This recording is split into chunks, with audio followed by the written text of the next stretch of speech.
అందరికీ నమస్కారం. 2 రోజుల క్రితం మాజీ ఐటీ మంత్రి గారు మన సోదరి ప్రస్తుత హోం మంత్రి అయిన వంగల్పూడి అనిత గారి గురించి మాట్లాడిన మాటలు మరొక్కసారి వైసీపీ పార్టీకి, వైసీపీ నాయకులకి, మహిళల పట్ల ఉన్న నీచమైన భావం ఈరోజు బయటపడింది.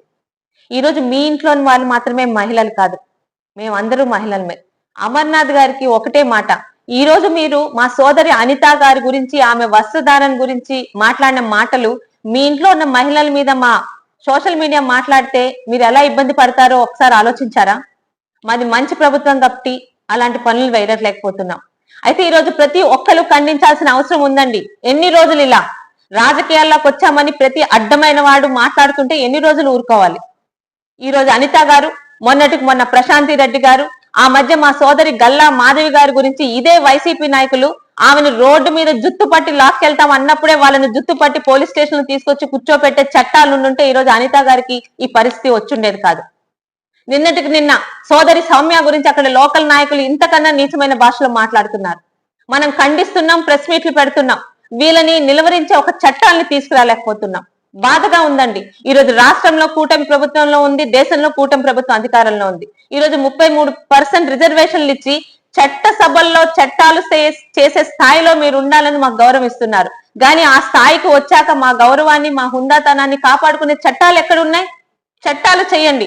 ఈ రోజు ఏ వెధవైనా మా గురించి తప్పుడుగా మాట్లాడితే సాక్ష్యాలతో సహా అది తీసుకొని ఒక ఎమ్మెల్యే గాని, ఒక అధికారంలో ఉన్న వ్యక్తి గాని ఈ రోజు మేము పోలీసుల దగ్గరికి వెళ్ళి వీడు మా గురించి మాట్లాడుతున్నారని మేము ఇచ్చినప్పుడు కంప్లైంట్ వాడిని తీసుకొని వచ్చి పోలీస్ స్టేషన్ లో కూర్చోపెట్టిన రోజే ఈ రోజు హోంమంత్రి గారి మీద వచ్చినవి రేపు ఎవరి మీద రాకుండా ఉంటాయి. అవేమి చట్టాలు మనం చేయలేకపోతున్నాం. చాలా బాధగా ఉంది. ఈరోజు 33% రిజర్వేషన్లు ఇచ్చినప్పుడు మా గౌరవాన్ని, మా హుందాతనాన్ని కాపాడుకునే చట్టాలు కూడా మనం చేయాల్సిన అవసరం ఉంది. దయచేసి మరొక్కసారి అనిత గారి గురించి ఈరోజు అసభ్యంగా మాట్లాడిన అమర్నాథ్ గారు లాంటి వాళ్ళని ఈరోజు ప్రోత్సహిస్తున్న ఆ పార్టీ ఒక్కసారి ఆలోచించాలి. ఈ రోజు ఆ పార్టీకి ఓట్లేస్తున్న ఆడపిల్లలు కూడా ఆలోచించాలి. అంత ఆషామాషిగా ఉందా? ఈ రాజకీయాల్లో వచ్చామని ఎవరు ఏం మాట్లాడుతున్నా మేము వినే స్థాయిలో ఉన్నాం అనుకుంటున్నారా? అయితే ఏవి ఈరోజు ఇష్టం వచ్చినట్టు మాట్లాడుతున్నారు. గత 5 సంవత్సరాలుగా ప్రతిపక్షంలో ఈరోజు ఇక్కడ ఉన్న ఒక మాజీ పశువుల మంత్రి గారు నోటికి వచ్చినట్టు మాట్లాడితే ఆ రోజు మన ప్రభుత్వం కాదు, ఏం చేయలేకపోయాం. కానీ ఈరోజు అధికారంలో ఉన్నాను అయినా ఇదో సోషల్ మీడియా ద్వారా అదే ధోరణిలో వెళ్తున్నారు. కారణం, సోషల్ మీడియాలో గాని బయట గాని నోటికి వచ్చినట్టు తిడితే ఒక మహిళని ఎటువంటి చట్టాలు లేవు వాళ్ళని శిక్షించడానికి. దయచేసి ఆంధ్ర రాష్ట్ర ప్రభుత్వంలో అధికారంలో ఉన్న మా పార్టీకి, అలాగే దేశంలో ఉన్న మోడీ గారి పార్టీకి ఒక్కటే విన్నవిస్తున్నాం. దయచేసి మహిళల గౌరవాన్ని కాపాడే చట్టాలు చేయండి.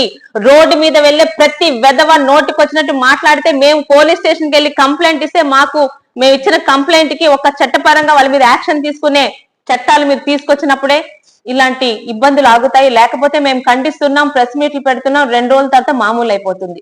ముఖ్యంగా ఆంధ్ర రాష్ట్ర ప్రజలు ఆలోచించాలి. ఇలాంటి నీచమైన సంస్కృతిని 2019లో పొరపాటున బుద్ధి లేక అధికారంలోని కొంతమంది కూర్చోబెట్టిన ఈ వైసీపీ పార్టీ వల్ల కదా. అంతకుముందు ఏ పార్టీలు కానీ ఇండ్లలో ఆడవాళ్ళ గురించి, తల్లుల గురించి మాట్లాడలేదే. అసెంబ్లీ సాక్షిగా భువనేశ్వరి అమ్మ గురించి మాట్లాడారు. ఈ రోజుకి మర్చిపోలేకపోతున్నాం అది మేము. దయచేసి చట్టాలను తీసుకురండి. మహిళ ధైర్యంగా బయటకు వచ్చి ఈరోజు రాజకీయాల్లో రావాలన్నా, రాజకీయాల్లోకి వచ్చాక మా గౌరవాన్ని కాపాడుకోవాలన్నా, మా మీద మాట్లాడుతున్న వాళ్ళని సాక్ష్యాలతో సహా మేము పోలీస్ స్టేషన్కి వచ్చి కంప్లైంట్ ఇస్తే వాళ్ళ మీద చర్యలు తీసుకునే చట్టాలు వచ్చినప్పుడే ఈ రోజు ఇలాంటివి ఆగుతాయి.